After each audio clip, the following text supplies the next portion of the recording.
Hi, I'm professional sports handicapper Ross Benjamin. It's Friday, November 8th. It's time for another edition of my NFL Free Picks segment.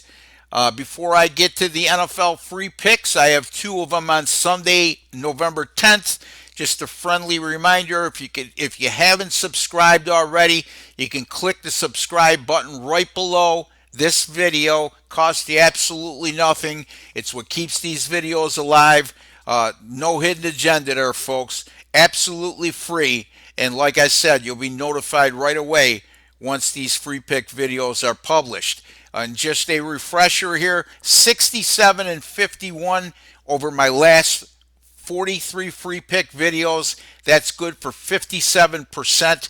Any of you who know anything about sports gambling know 57% with a big sample size such as the one I mentioned.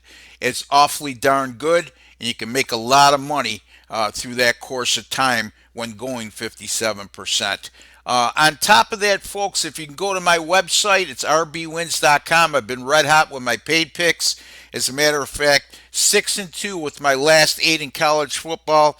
In the NFL and college football combined, 23-13 with my last 36, and 13-4 with my last 17. That's rbwins.com, where you pay a little to make a lot. Let's get right to the free picks, starting with the Rams at the Steelers. 1 p.m. Eastern Time from Pittsburgh.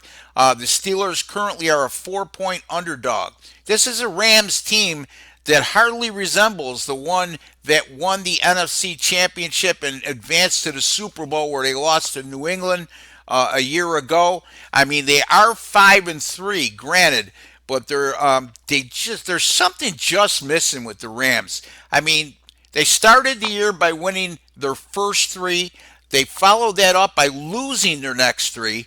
They did rebound to win their last two games. However, it must be noted that recent two-game win streak that they're on, those wins came over Cincinnati and Atlanta. Those two teams are a combined 1-15, so that's hardly something to hang your hat on, although they did win both games sort of convincingly. Now, having said all that, the Rams defense, for the most part, is really mind-boggling because they have a ton of talent on the defensive side of the ball. Yet in 3 of their last 5 games, they've allowed more than 400 yards, and that wasn't happening last year under defensive coordinator Wade Phillips. Pittsburgh, on the other hand, they started the season 1-4, and they've rebounded to win their last 3 games. They're now at 4-4 on the year. Their defense has really stepped it up after being horrible in their first 3 games. As a matter of fact, the Steelers in their first 3 outings allowed 28.3 points and 442 yards per game. But over their last 5, how about just 16.8 points and 271 yards per contest? This is also a Pittsburgh team that's plus 11 in turnover differential. I like the momentum the Steelers have right now.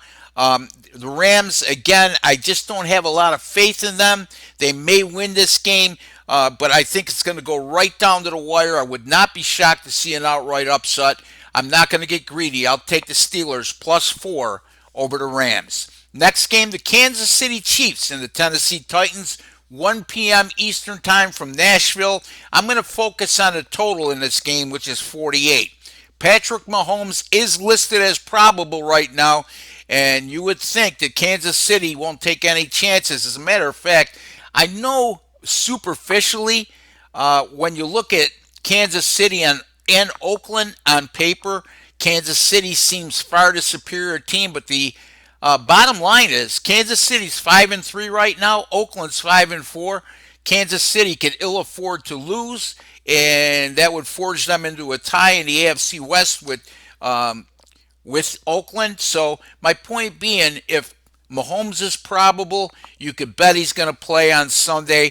And with 6 games, the 6 games I should say that Mahomes started and finished this year, the Kansas City Chiefs averaged 28.6 points and over 423 yards per game. This is also a Chiefs team that's gone over the total in 10 of their last 12 away games. And when the total in those 12 away games was 49 or less, and they were facing a non-division foe that had a better than 333 win percentage and improved to 7-0 over the total in those 7 games, 62.1 points combined scored per outing. Tennessee has gone over the total in each of their last 3 games, and it's not coincidental. That coincides with Ryan Tannehill taking over as the starting quarterback for Marcus Mariota. During the last 3 games, the Tennessee Titans have gone over 400 yards on 2 of those occasions. And if you compare what they've been doing recently with Tannehill at quarterback compared to the 6 starts that Mariota made earlier this season, during Mariota's reign, in those 6 games, Tennessee averaged a mere 16.3 points and 290.3 yards per game, and 43 of those points came in their season opening win at Cleveland.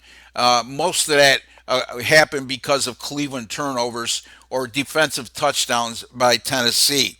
The Tennessee defense has been outstanding the first 6 games of the season, but over the last 3, they've really tailed off. As a matter of fact, during the last 3, the Titans are allowing 23.3 points and 375 yards per game, and they're going to be facing arguably the best offense in football in Kansas City, especially if Patrick Mahomes is under center.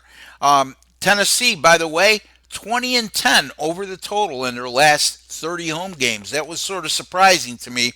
I like this game to go over the total. I'm going to take Kansas City and Tennessee over 48. Repeating again, the Pittsburgh Steelers +4 against the Rams, the Kansas City Chiefs and Tennessee Titans to go over 48. Good luck with all your picks this week.